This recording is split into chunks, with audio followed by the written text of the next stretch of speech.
Today's episode is brought to you by our friends at Fantasy Champs and their brand new fantasy football jerseys. Not only do you get the best championship trophies, championship rings with engraved display cases and their brand new gold championship belt, but now they have fantasy football jerseys customizable to your team so you can wear it all year round. You can wear it to bed. Just go to sleep in that jersey. Wear it to the draft. Wear it to your Sunday watching parties. Check it all out at fantasychamps.com. Use the promo code BALLERS. Also, don't forget the DFS Pass is on a Cyber Monday deal today. So through the rest of today, $10 for the DFS Pass for the rest of the season, weeks 13, 14, 15, 16, 17, playoffs. Check it out, dfspass.com, promo code DFS10.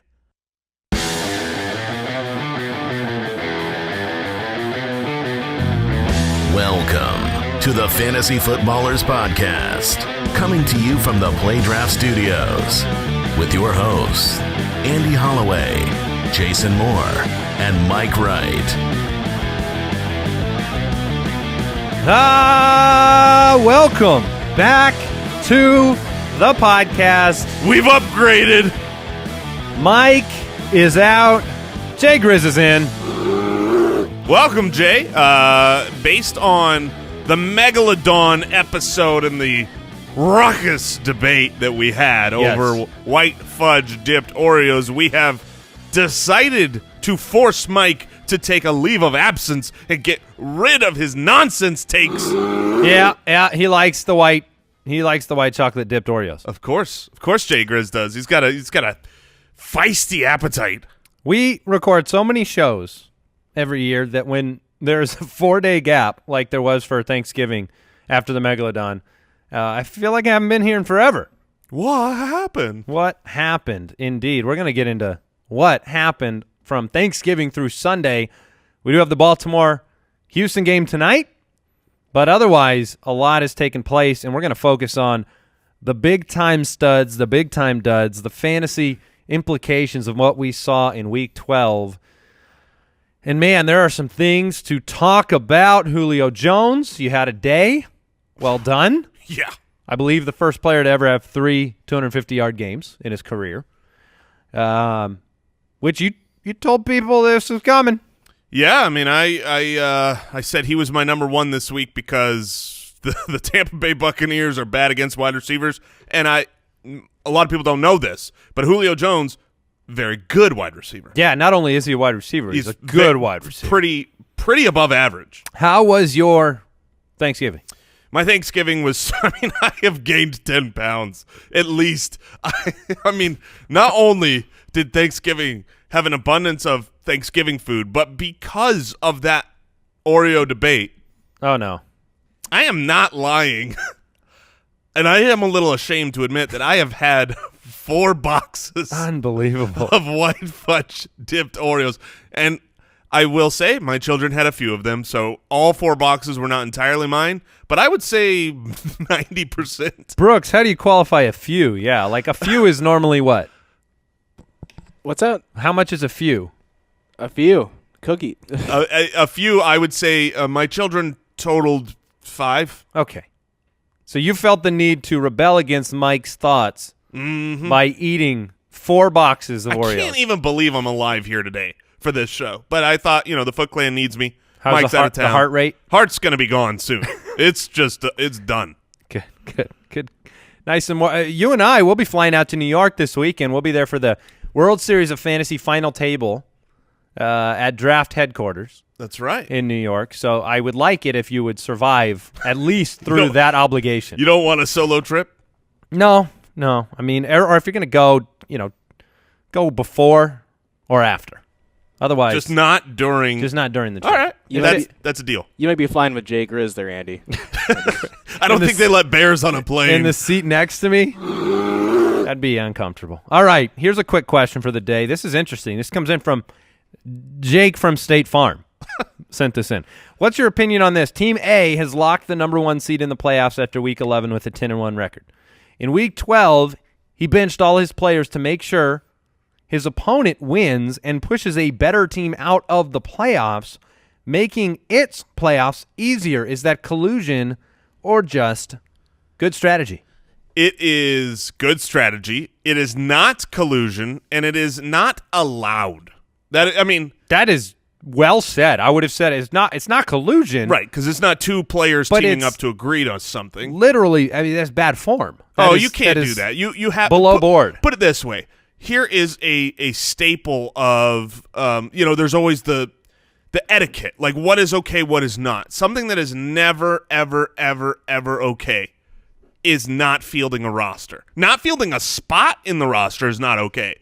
I mean, there could be some situation where it is in your team's best interest because of buys and because of matchups and, where you maybe you have your kicker in on a bye, you don't have anybody to drop. Okay, you can argue that was what you chose to do in the best interest of your team, which probably wasn't, but whatever.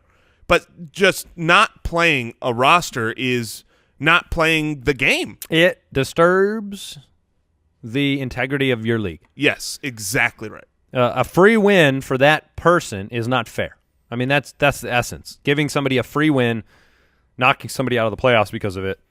How would you feel if you were that other team? I mean, that's ridiculous. Yeah, that's ridiculous. You don't deserve to be kicked out of the playoffs based on shenanigans. And I would venture to guess that Team A hates white fudge dipped Oreos. Yeah, definitely.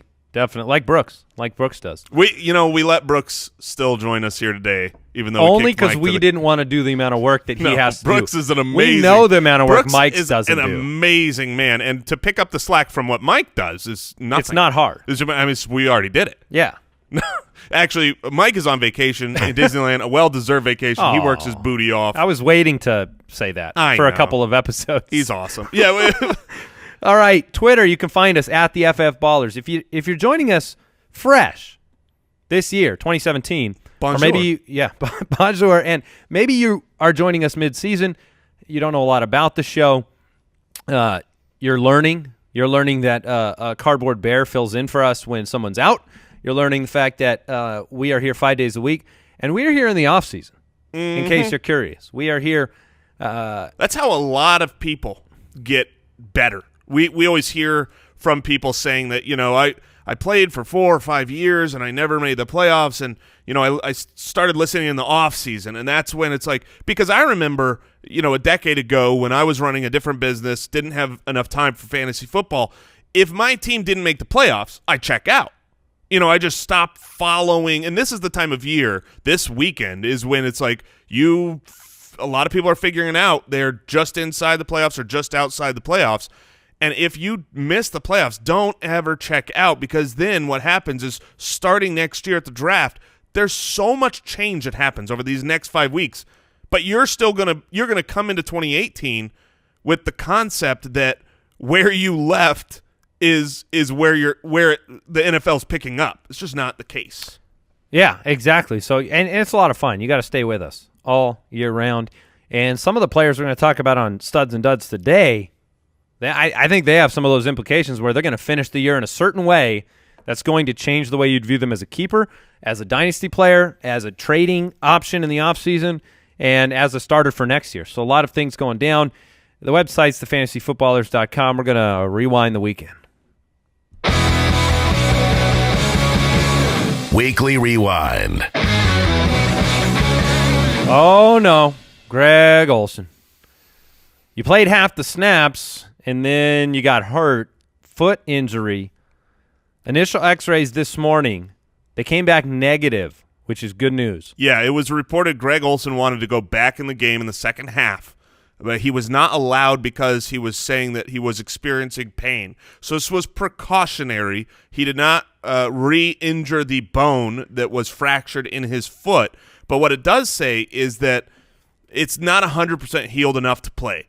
Now, here's my guess for everyone out there based on what I've read on the medical doctor's take on this injury. And we have a lot of experience with this injury. Julio Jones, Sammy Watkins, Julian Edelman, a lot of players in the NFL have had this injury. Des Bryant, and they need to get another surgery.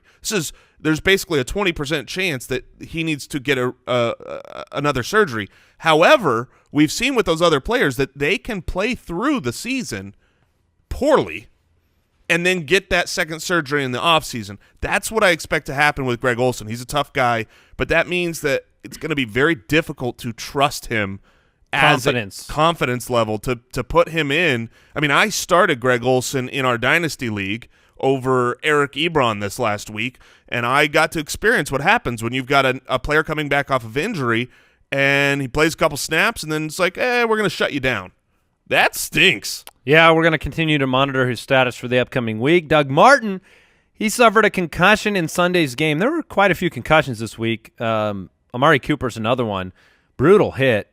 Both guys did not return. Both guys, I would say, are week to week. And all of a sudden, Peyton Barber came in. He got a couple of goal line carries. Yeah, we'll go in depth as to who to pick up on tomorrow's show, the waiver wire show. But initial impressions, are your eyebrows going up with Peyton Barber? Not really. Mine are not. Looking further into it, I mean, Peyton Barber comes in and gets 2 touchdowns, so it's like, oh, he's the pickup. But he still had fewer carries than Jaquiz Rogers did in that time, and I am firmly confident that Jaquiz Rogers is the better running back. So we'll have to wait and see, hear what comes out of camp. And, of course, Doug Martin could be active. That team is a mess. It is. The backup running back, backup quarterback, and a coach that I think will soon be gone. Oh, Dirk Cutter's getting cut. Yeah. All right, Paxton Lynch left the game with an ankle injury. You might not have known he was in the game with the stat line he put up. His stat line. I threw it up on Twitter. I think he had, 35 yards late in the third quarter. It's not good. And this roulette of quarterbacks that are playing, Siemian, Osweiler, Lynch in some rotation of misery. I mean, that's what it is. Yeah. At least they're back to their best quarterback now. I assume Trevor Siemian will start. We don't know for sure. I don't assume that. Lynch was 9 for 14 for 41 yards and a pick. Yeah.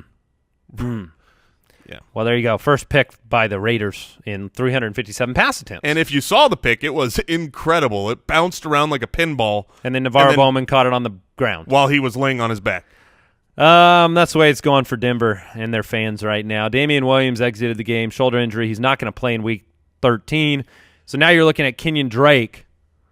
He's going to be more involved. I think he could be a flex play. I love Kenyon Drake. If he is the only guy in town, he has the talent. The issue has been he hasn't been getting the ball. I really like him. It was ironic, though, right when he comes in. When Damien Williams goes down, I'm like, Kenyon Drake is going to be a legit starter. Kenyon Drake comes in. First thing he does, fumbles the ball. Yeah.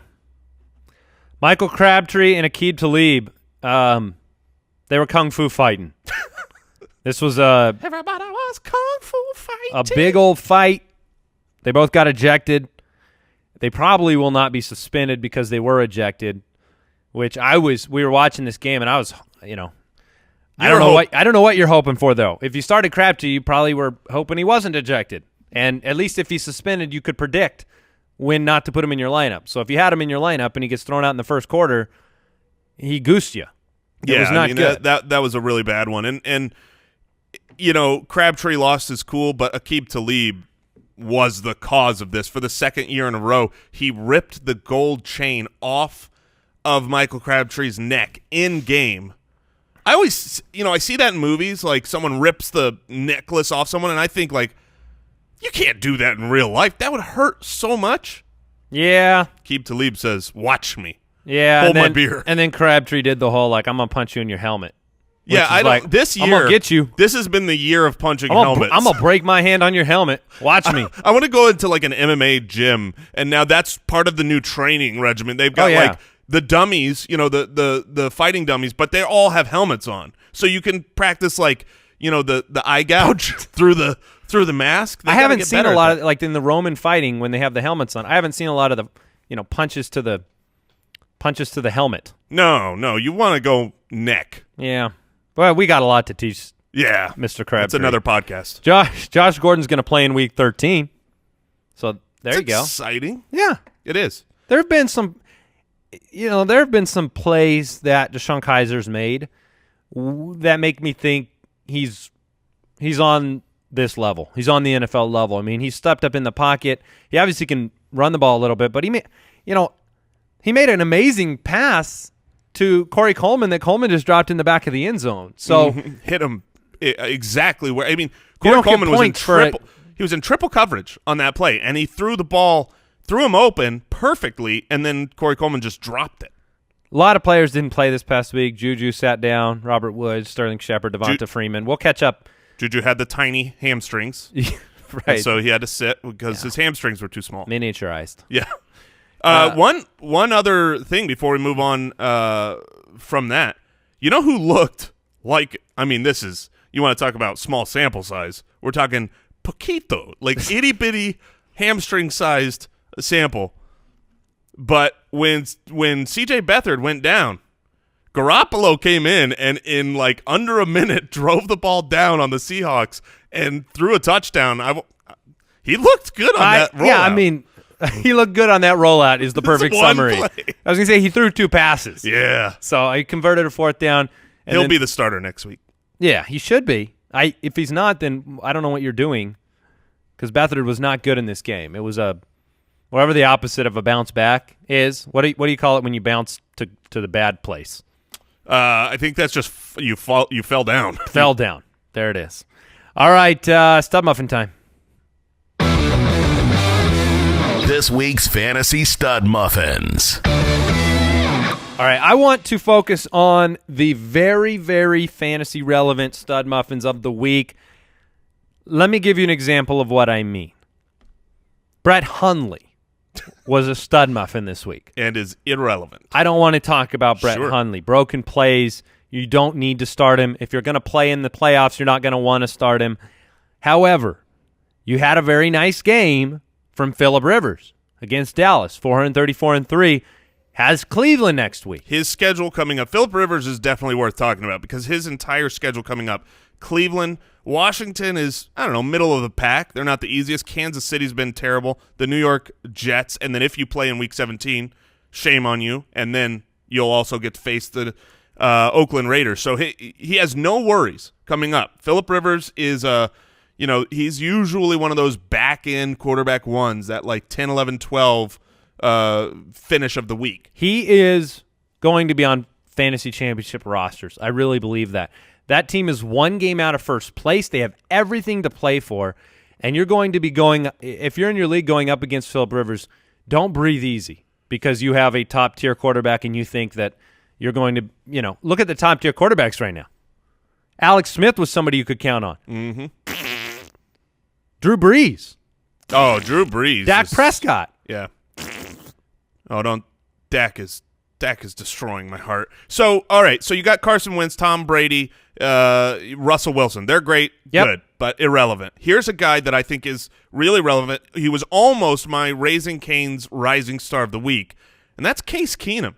Case Keenum has looked like a legitimate NFL Pro Bowl quarterback. He was so prolific in college. You're going Pro Bowl.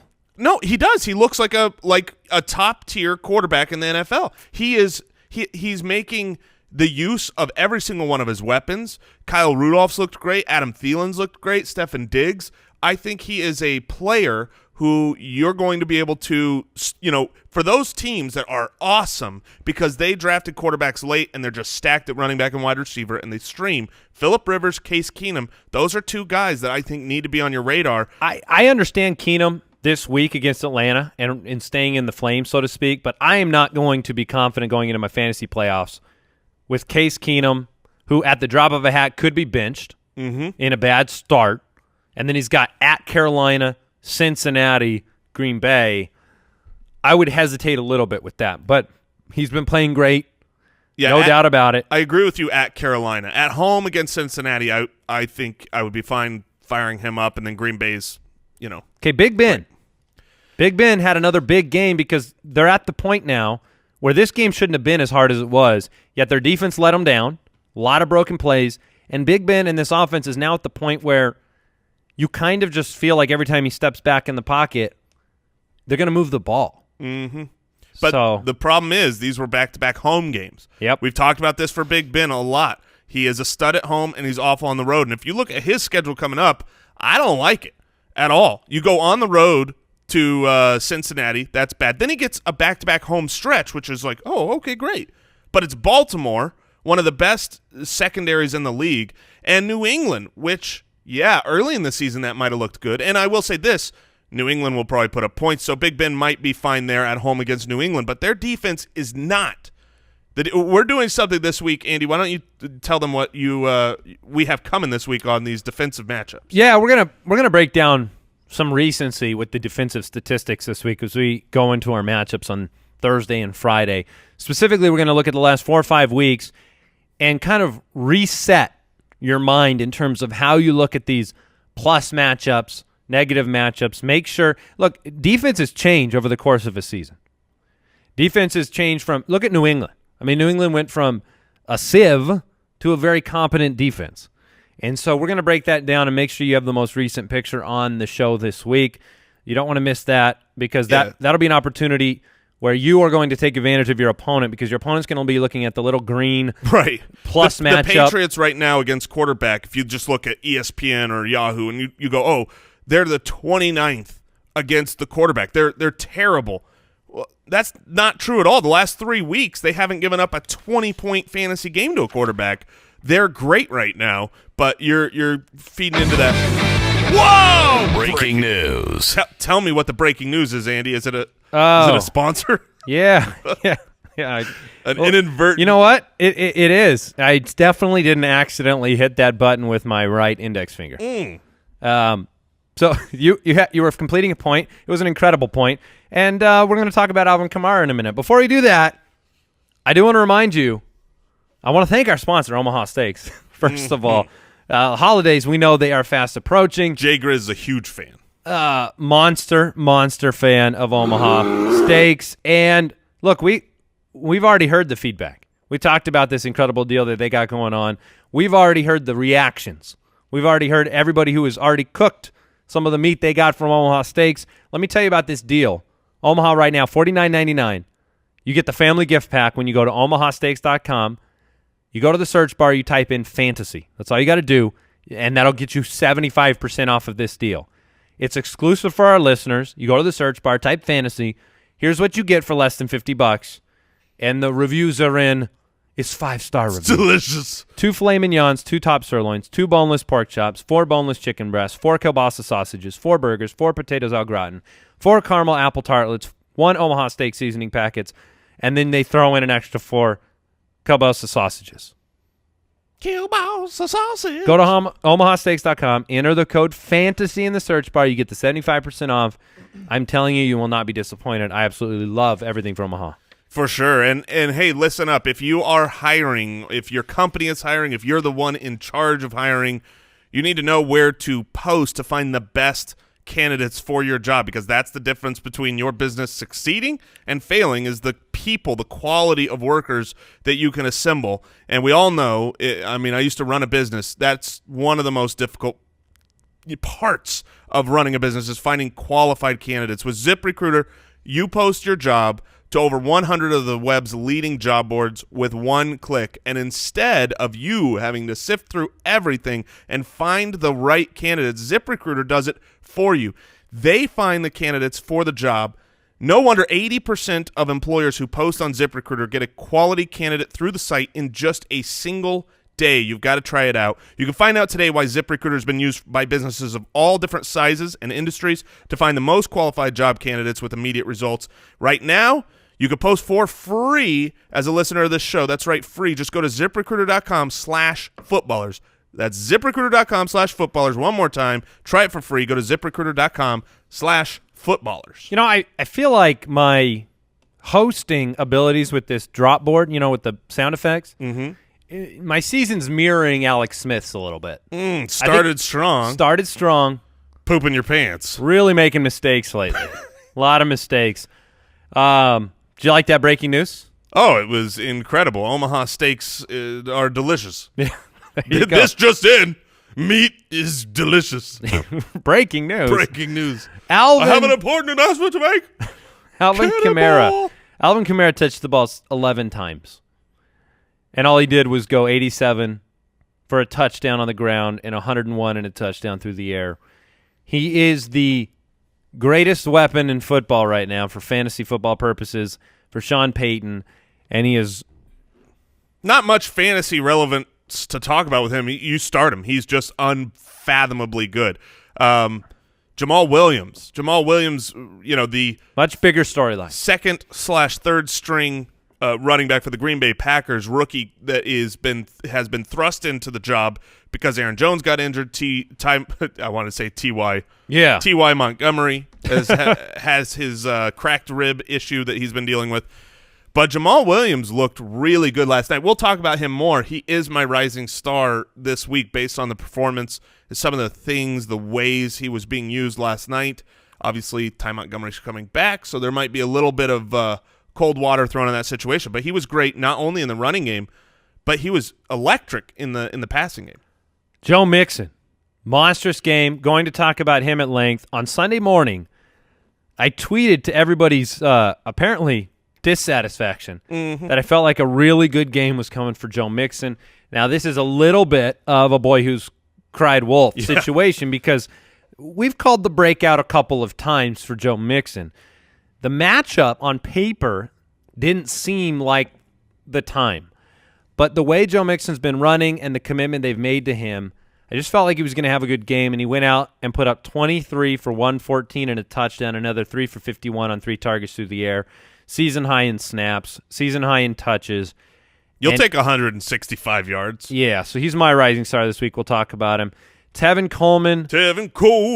19 for 97 and 2. Exactly what you hoped you'd get if Devonta Freeman sits, which he did. Lev Bell was Lev Bell. Marshawn Lynch, not a rising star, but worth talking about. Definitely worth talking about because Marshawn Lynch, he had such momentum coming into the season. And everyone was excited. They drafted him in the 3rd round. That's probably his average draft position. And he was a necessary starter that let you down so much. Necessary. Is it necessary? Keep going. R.I.P. Rip Torn. Anyways, he was a starter as a RB2 for your teams, and he let you down so much that people were dropping Marshawn Lynch, picking him up off of waivers or trading him for nothing. And that's kind of stuck with fantasy owners is that you can't trust Marshawn Lynch. But if you actually look at his last few games, he's been getting stronger as the season's going on. Now, don't get me wrong. I think Jalen Richard is a better running back there.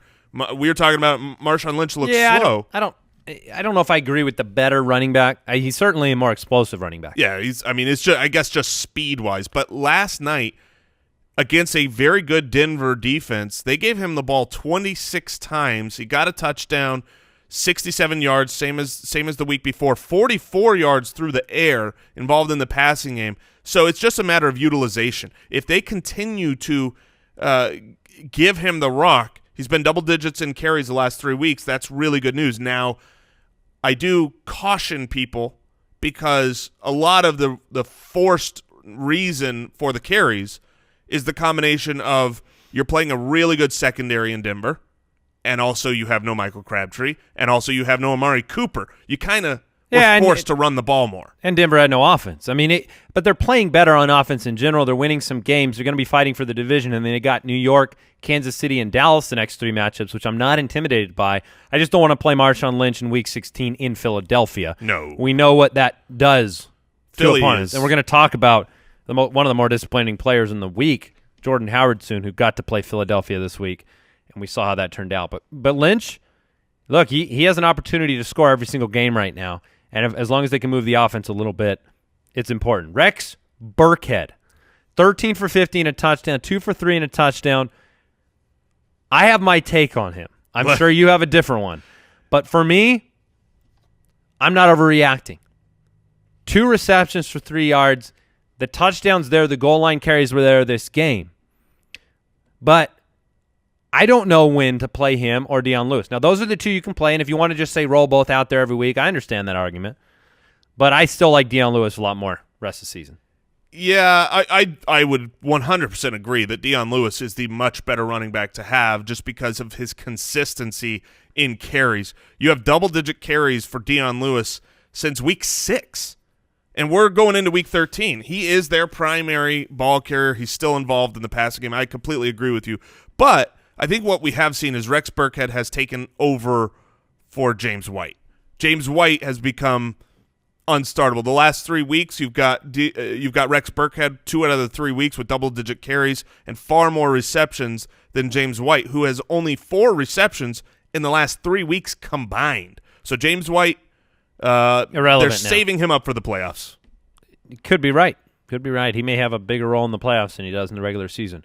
Wide receiver studs. Look, Julio had a Julio Jones. Oh, man, there's an article. JULIO-splosion. Yeah, there's an article that the Borgagan, Kyle, the editor, has up on our site. It's basically the top 10 PPR wide receiver performances since 2000. Spoiler alert, Julio's performance this week made the list of the top 10. I believe he actually created this article last year based on a Julio monstrous game. So maybe every single year we'll just update it until the entire list is just Julio. I think this is why you play Julio Jones. Because even if you're disappointed, he will win you weeks alone once or twice a year. And he's still Julio Jones. He's incredible. Speaking of incredible, Antonio Brown. Yeah, you're going to go ahead and start those guys. They're locked and loaded. Now, there's two guys. Yeah, I mean, who do you want to talk about? Go ahead. Robbie Anderson. Robbie Anderson is a must-start player.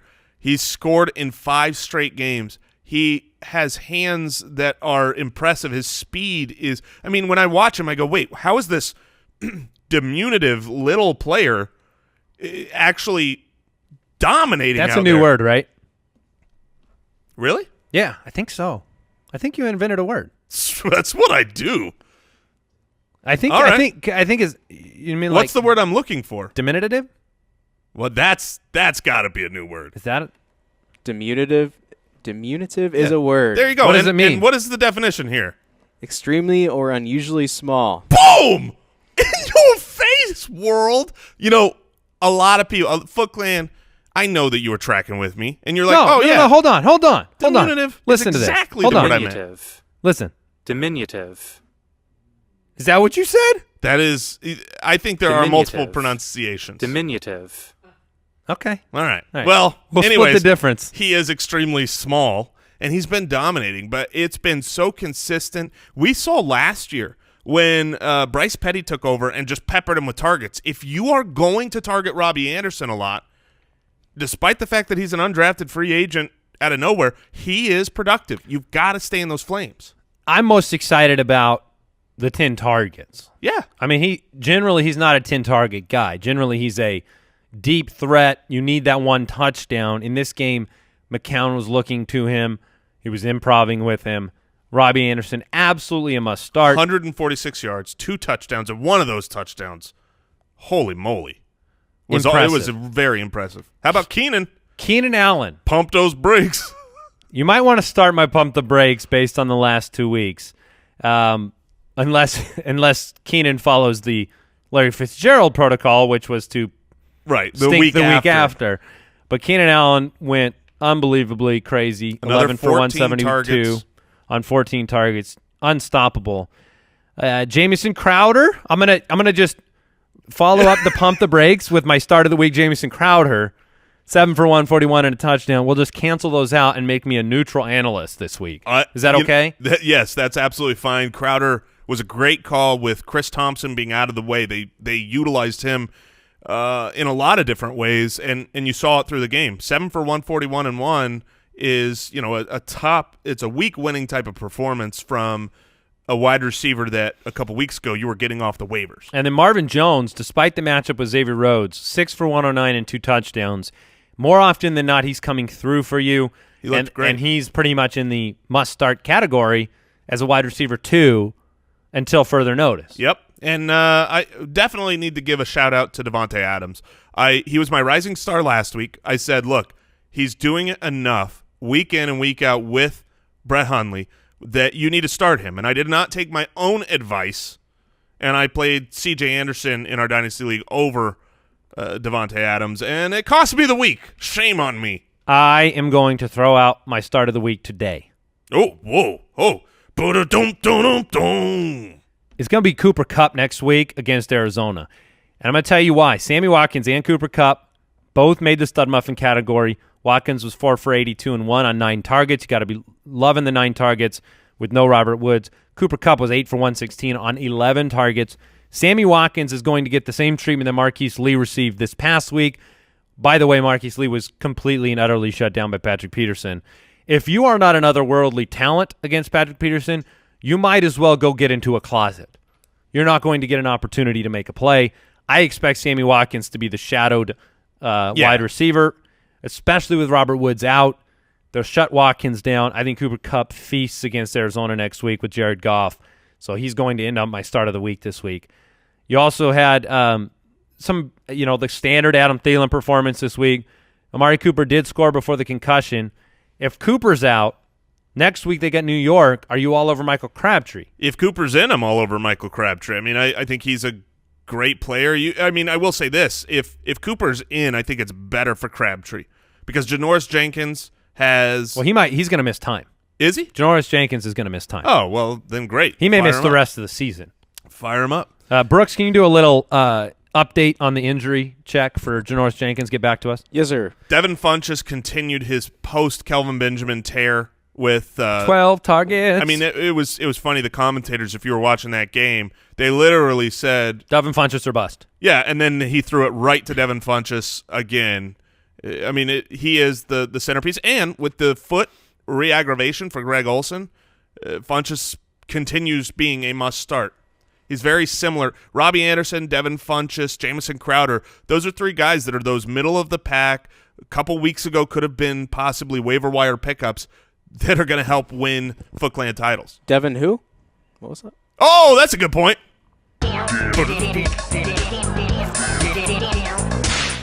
Devin S. Scrumptious. And Janoris Jenkins, likely to miss time, could need season-ending surgery. Oof. He's going to be out of there. You're going to want to start up your Cooper Crabtree no matter who's in there. Gronk. he's pretty big. Yeah, he's good. Zach Ertz, welcome back to being great. 12 targets. Got to love that. Kyle Rudolph, he had a good week. Only 4 targets, but 2 of them were touchdowns. That's going to help. It's efficient. Just imagine if Ertz had touchdowns on half of his targets. 6 touchdown game from Zach Ertz. That would make that top 10 list, even for wide receivers. What do you make of Ricky Seals Jones? Hey, listen, we need a timeout here. Foot Clan assemble.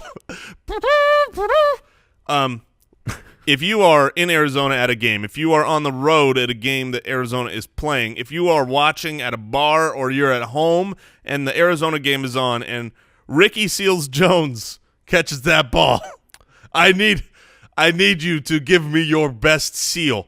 And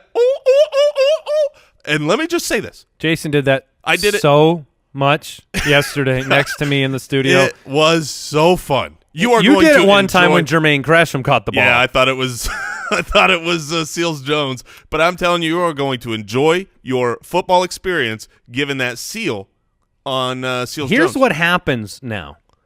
Gabbert and Seals Jones, they've got something going on. Mm-hmm. And Gabbert's played well. The Cardinals beat Jacksonville this week. And Seals Jones was 4 for 72 on 6 targets with a touchdown. The opposing defense seems to not know what he is for a little while. And he's very fast. And he's found his way into empty spots on these defenses where I'm now looking at him saying, maybe. And I think you should say maybe leaning towards yes. Last week we cautioned people away from Seals Jones because he was literally it was just a matter of on the field wait a second. Let's just But Steve Keim, the general manager for the Arizona Cardinals, listened to him this morning talking about Seals Jones.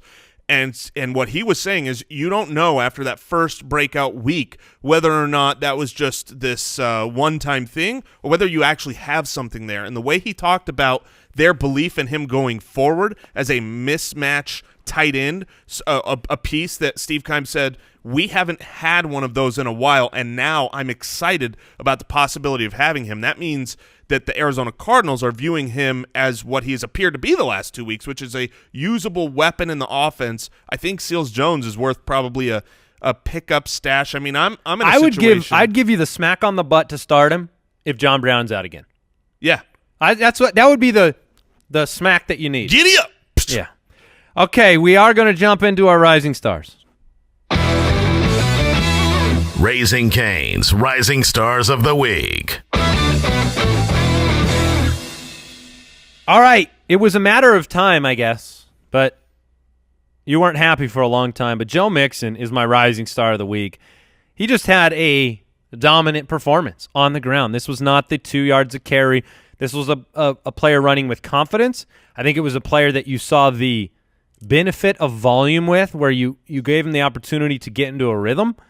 They use him in the passing game, and from this point forward, look, we haven't talked about Kareem Hunt yet. We're going to talk about him.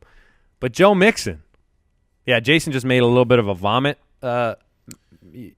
face. Ugh. Because of the Kareem Hunt situation.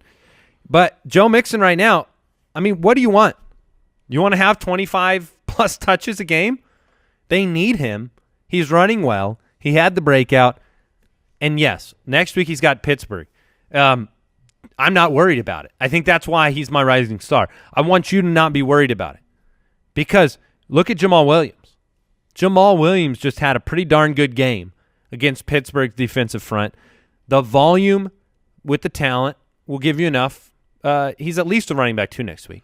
I completely agree. I love Joe Mixon as a rising star. His college tape was so incredibly full of talented runs, and you haven't seen those this year. And last night or yesterday in the day, you saw him running like what you saw in college. You saw the patience mid-run. You saw the vision and finding the holes. So maybe it's just taking him a little bit of time to acclimate to the system, and maybe it's taken the Bengals a little bit of time to get their offensive line gelled together with so many new pieces. But I agree. The Mixon looks great. I'm going to start him next week and rest of season because he's a 20-carry-a-game type of player. My rising star this week, I alluded to it earlier, it's Jamal Williams, solely because, I'll be honest, I didn't think Jamal Williams was any good. What I had seen earlier in the season before the injury, I just thought, from before that injury, I thought Aaron Jones was the better player. He came out. He proved me right, so I think that made me think, okay, Jamal Williams stinks. But he doesn't. He was pretty darn good last night.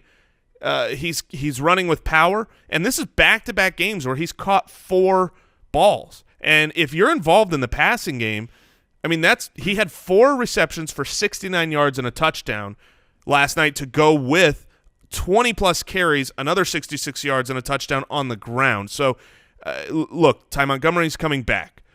I think you're going to experience what you saw when Ty Montgomery came back when Aaron Jones was the guy, which was Ty Montgomery was not healthy enough to play football. Yeah, and not only that, but when he came back and they thought he was, Ty Montgomery was the backup, and Aaron Jones was the starter.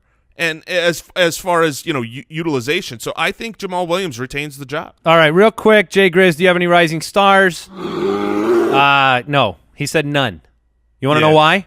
Because I just added up every player on the entire Chicago Bills offense. Quarterback. Chicago Bills? Incredible. Did I say Bill? You sure did. Chicago Bears offense, obviously Jay Grizz's favorite team. Right. I just added up every player, every wide receiver, every running back, every quarterback, every single player that touched the ball and could put up any fantasy points whatsoever. The entire team put up 26 fantasy points this week. Woo! The leading scorer was Dontrell Inman with 8.4 points. The second highest scorer was Jordan Howard with 3.6 points in our league of record. That's a probably lower total in your league. Dontrell Inman, 4 for 64 with 9 targets. Pure embarrassment about the Bears this week from Jay Grizz. For sure. That was the Raising Cane's Rising Stars of the Week segment. Remember that game day tastes better with Raising Cane's tailgates full of fresh 24-hour marinated, hand-battered chicken fingers and fresh brewed sweet tea. Visit raisingcanes.com to visit your nearest location. Pooped in his big boy pants. All right, I'm going to make an executive decision here amongst this group. Okay. Which is our show's going to go. Our show's going to go a little longer. I want to focus on the major poopers because the storyline's there. People need answers, and they need them now. And I'm going to start at the quarterback position. I'm going to only give you one name because the diapers, they're piling up. It's Dak Prescott, 20 for 27, 179, 2 bad interceptions. We need to understand what to do with him. He has Washington at home this week. He has the Giants on the road and then Oakland, but then he plays Seattle in the championship week. I don't think people want to start him now. No, I mean, I can tell you, I've been. Brooks, do you want to start him as a Cowboy fan? No, you don't want to start him. I've been the biggest Dak supporter from middle of last year. He's one of the three For my good guys reason. this year. He's looked awesome, but now this is 3 weeks in a row where he has been a train wreck. And when you watch this last week, Tyron Smith, the left tackle, was back. The pressure on Dak was not nearly as bad as Dak was reacting to it. And running into it. Dak was a mess, and he is above the shoulders right now. He's in a bad place. And I'm going to put the blame on not just missing Zeke, which hurts a ton from a defensive accountability standpoint, what they have to look for with Zeke. It is on Dez. Dez Bryant, say whatever you want about the matchups he had. He's not a wide receiver one in the NFL right now. There is no question about that. The separation that he's not getting week to week to week, he is not the same player. He's not playing like a one. Then Dak doesn't have a one. You get Terrence Williams, old Jason Witten, and another two. That's the problem to me. Yeah, it's part of the problem, not the problem. Yeah, I'm going to put this almost squarely on the shoulders of Dak. I agree that Dez Bryant is not an NFL wide receiver one caliber this season. Amazingly, according to Next Gen Stats, his separation when he's been targeted is better. Dez Bryant's. He's had more separation this year than last year. 0 100-yard games for the entire year. Well, and if you look at his yards per reception, it's very anti what Dez has done his whole career. It's low. I mean, Dak is the check down machine right now. He's afraid to go long. His ball doesn't look good. He's throwing interceptions. He's making bad decisions. He's running into sacks. You have to bench Dak and find another option. Find another option off of waiver wires. I'm starting Case Keenum over Dak until Dak just comes back. Because Dak was too good for too long for me to say he's just now a bad quarterback. But he needs a bounce-back game before he can have confidence. Absolutely. And we want you to have a firm decision and thought process from us. By the way, Pro Bowler Zach Martin, he left the game with a concussion. We don't know his status for the upcoming week, which could hurt Dak again. Running back pooper of the century right now, Kareem Hunt, 11 for 17, no touchdowns for I think 8 straight games now. And here's one of the issues with Kareem Hunt. Looks like you were right on the Kamara versus Hunt decision from a couple weeks ago. You said go Kamara, and you said you talked about the carries. I mean, you nailed that one. The Jets, Oakland, Chargers. Thank you, Jason. The Jets, Oakland, Chargers, and Miami are the next 4 games for Kareem Hunt. Oh, they look like such good matchups. Problem. Now, I'm not benching him. I'm not benching Kareem Hunt. I think everybody out there that has him right now wants to be told to do that. I'm not going to do it. I do think that this team is still going to have some fight left in them. The matchups on paper are there. Now, Alex Smith, they said he's not going to get benched. Andy Reid said that. The decision-making by Andy Reid right now, it stinks. But 11 carries, I know you're not letting him get into a rhythm, but only 17 yards. What level of panic are you in for Kareem Hunt? And how much is that beginning of the season going to saturate your mind as a fantasy owner that forces you into playing him no matter what? Yeah, it definitely is going to. I mean, you saw what he can do, and so you are forced to play him essentially no matter what. Last week he had 18 carries, this week only 11, but the reality is he's not running well at all. The first 5 possessions for the Kansas City Chiefs were 3 and outs. And then on the final drive, the 6th possession where they finally went down and scored on a field goal, Kareem Hunt wasn't in the game. So I would say panic alert is on high. Yeah. Absolutely. But I do agree with you. Unlike what we're saying with Dak, where you say you got to bench him, I think you have to, unless you have an unbelievably good option ahead, you still have the primary ball carrier as a running back, which is rare to find. He is clearly the lead dog, and the matchups are good. I think you still have to start him, and you just need to temper expectations and make the rest of your decisions in your lineup differently, because you can no longer assume, okay, I'm getting 20 points from Kareem Hunt. You now need to go, I'm hoping for double digits. I want 10 out of him, so maybe I go swing for the fences at my flex position a little bit more. Help me decide on some of these other running back poopers, whether this is a commercial break that you're fast-forwarding through and ignoring, or whether this is something that you're concerned about the rest of the year. Now, Jordan Howard had one of the worst games you can imagine. Commercial break. Fast forward, click the 30-second skip. You're fine. 7 for 6 for nothing, but he gets San Francisco at home next week, and he's going to run probably 4,000 to 5,000 times. Yeah, absolutely. Jordan Howard is my pooped in his pants that I am the least worried about. I'm worried about Jay Ajayi. Oh, I'm very worried about Jay Ajayi. 5 for 26, did nothing, fumbled. Corey Clement is maybe the best running back on that team. LeGarrette Blount looked great. And Jay Ajayi, I don't know what it is. I don't know if Philadelphia wants to save him for the playoffs because they're concerned about the bumps and bruises. I actually think that what they want is exactly what they're getting.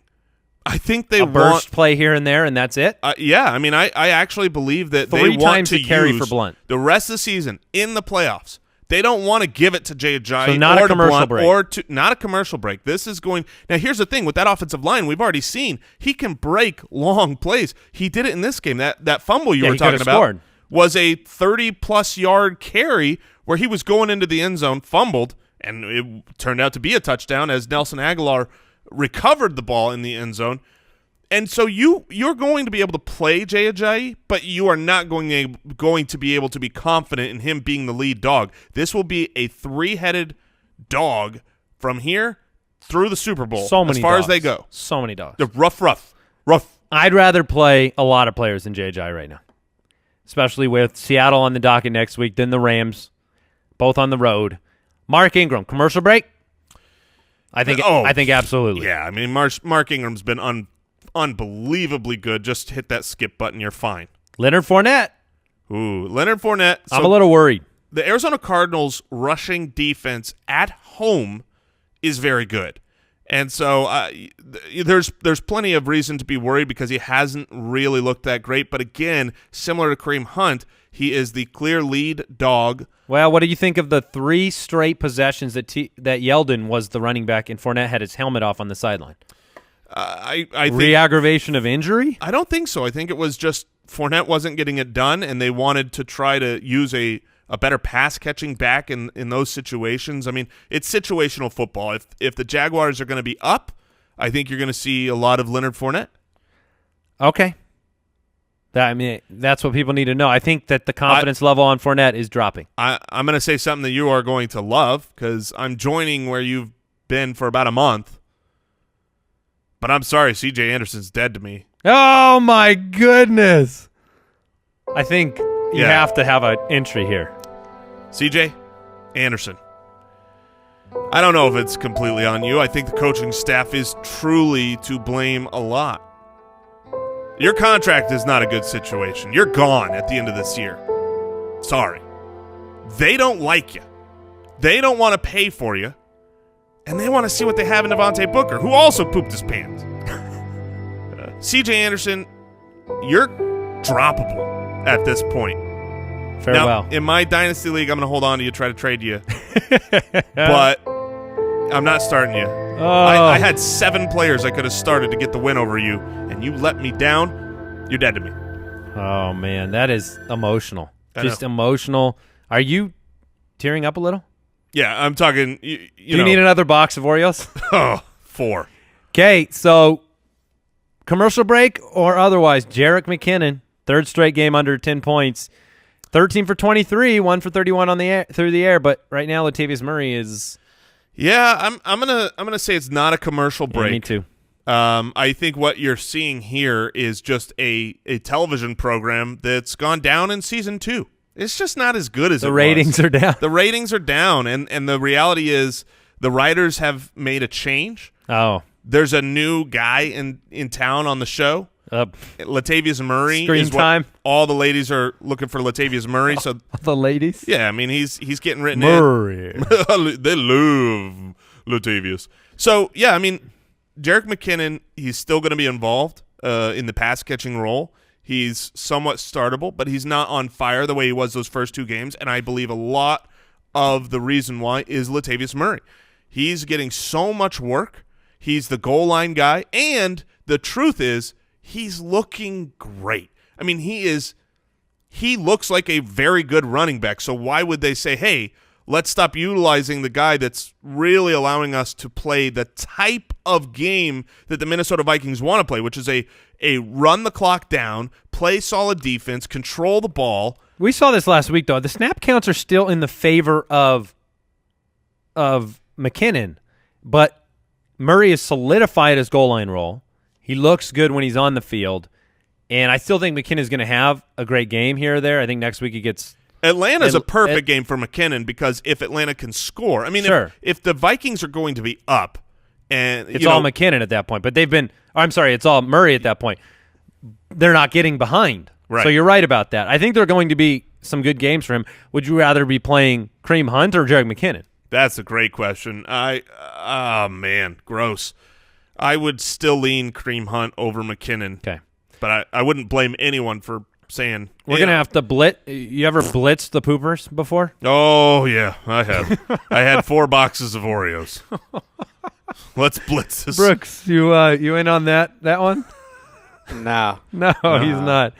All right, we're going to have to blitz the wide receivers. T.Y. Crabtree, Hilton. don't worry about it. T.Y. Hilton. T.Y. Hilton was my start of the week, and unless the matchup is otherworldly, this was it a already pretty was. good So matchup. flip a coin.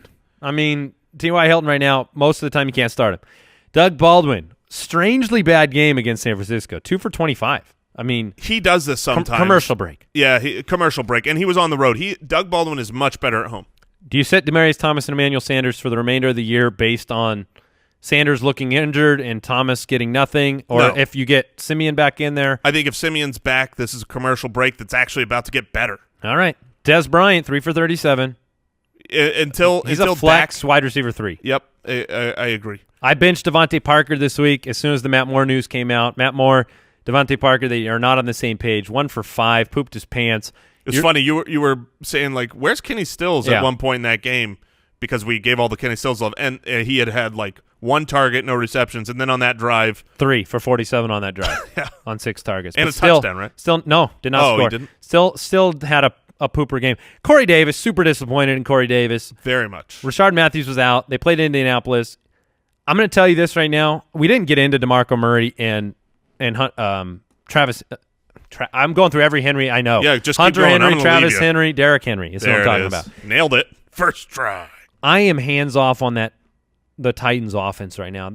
They are absolutely unpredictable. Mariota's playing poorly. I don't know who to start. DeMarco saved you with a fullback touchdown in this game. I mean, that's what it was. Derrick Henry was in on the goal line, then he was in on the next play. Murray lined up as a fullback and got that little John Kuhn handoff and lucked into a touchdown. Unfortunately, you don't have any consistency in this offense. So Corey Davis, you don't know. DeMarco Murray, you don't know. Derrick Henry, you don't know.